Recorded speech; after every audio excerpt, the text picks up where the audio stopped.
болады? Керімбай атындағы номер 12 мектеп гимназиясының 11-ші В сынып білім алушысы Құрманқұл. Яғни сен биылғы түлексің. Иә. Бүгінгі өткен іс-шара саған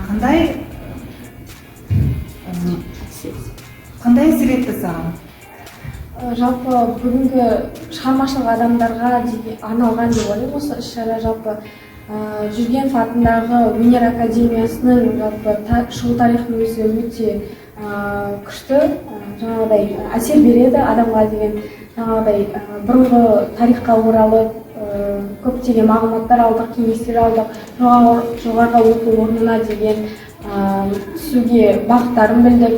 Жаңағыдай магистратура бар, шетелмен алмасу бағдарламасы, жаңағыдай 6-шы сыныптан кейінгі өзіміздің сіңілдерімізге кеңес бере алатындай мағлұмат алдық. Жарайсың.